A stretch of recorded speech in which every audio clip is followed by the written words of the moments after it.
Shalom Bapak Ibu, kekasih-kekasih Tuhan yang sangat diberkati. Kali ini kita akan membahas tentang Allah Tritunggal.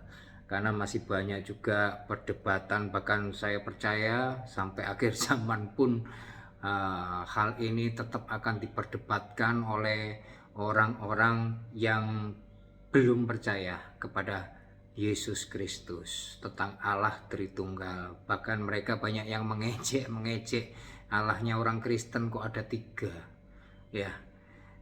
Oke, kita akan bahas, kita akan memperdalam keyakinan pengetahuan kita tentang Allah Tritunggal, agar kita sendiri tidak goyah, tidak termakan oleh hasutan mereka, tidak termakan oleh tipu daya iblis ya. Oke. Allah Tritunggal ini adalah suatu konsep teologis dalam Alkitab. Allah itu adalah satu esensi yang terdiri dari 3 pribadi yang berbeda ya. Satu esensi yang terdiri dari 3 pribadi yang berbeda, yaitu Allah Bapa, Allah Putra yaitu Yesus, terus Allah Roh Kudus ya.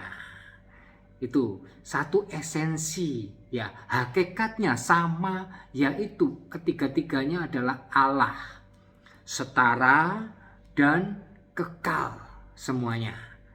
Dan peran dan fungsinya memang beda dalam rencana keselamatan manusia ya. Jadi peran dan fungsinya yang berbeda gitu ya.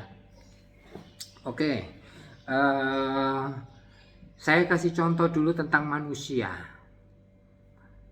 Saya hakikatnya adalah satu ya, tapi saya punya pikiran, jiwa, perasaan, perkataan saya itu adalah, saya katakan firman, misalnya firman itu ya. 2, firman. Allah ini firman jadi manusia, yaitu Yesus, anak ya.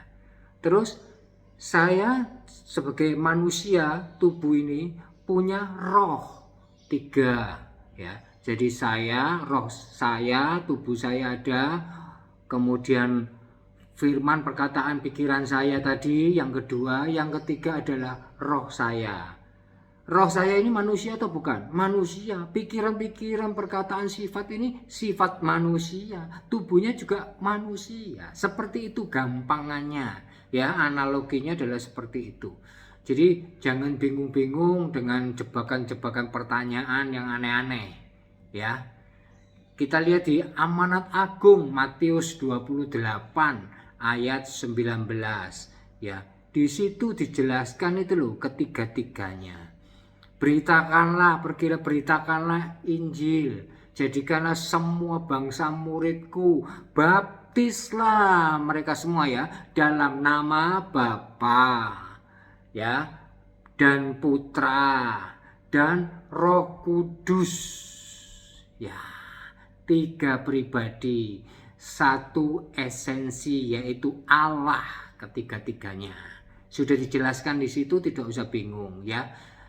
Oke, sekarang Allah Bapa. Allah Bapa itu adalah sumber dari segala sesuatu, yang menciptakan segala-galanya dan sumber dari segala kasih dan rahmat. Allah Bapa. Ya. Di situ satu Allah dalam 3 pribadi. Allah Bapa. Kedua, Allah Putra atau anak, yaitu Tuhan Yesus, firman Allah yang telah menjadi manusia ya. Ini ayat hafalan, Yohanes 1 ayat 1 dulu. Pada mulanya adalah firman. Firman itu bersama-sama dengan Allah, dan firman itu adalah Allah sendiri. Firman jadi manusia, Yohanes 1 ayat 14 ya. Firman itu menjadi manusia. Siapa? Menjadi Tuhan Yesus itu, untuk di dunia ini sebagai juru selamat, menebus dosa manusia. Firman itu menjadi manusia, yaitu menjadi Tuhan Yesus, 100% Tuhan, 100% manusia juga, kan ada daging, kan ada darahnya ya. Kenapa? Karena darahnya itu untuk menebus dosa manusia yang ada di dunia ini. Karena upah dosa adalah maut, dan yang berdosa itu manusia, tebusannya harus darah manusia, dan darah manusianya harus yang kudus, tidak bercacat dan tidak bercela. Di dunia ini tidak ada, tapi Allah Bapa itu punya kuncinya, punya obatnya, yaitu firman-Nya turun jadi manusia. Maka lengkaplah, manusia tidak berdosa, tidak bercela, mempunyai darah, dibuat penebusan dosa-dosa manusia. Ya, paham ya? Oke. Sekarang kita bahas tentang Roh Kudus. Ya, itu Roh Allah sendiri, seperti yang saya sampaikan tadi, Roh Allah sendiri. Fungsinya apa? Ada fungsinya masing-masing. Ya, tadi Allah Bapa pencipta segala sesuatu. Tuhan Yesus menebus dosa. Roh Kudus. Nah, Roh Kudus ini apa? Setelah Tuhan Yesus naik ke surga, maka Roh Kudus dicurahkan di dunia ini. Di dunia ini untuk menyertai, mendampingi manusia sebagai apa? Roh penolong, roh kebenaran, roh penghibur, dan banyak yang lainnya lagi. Ya, di situ. Kenapa? Roh Kudus ini selalu ada dan ada di dalam hati manusia. Allah di zaman Perjanjian Baru itu ada di dalam hati manusia.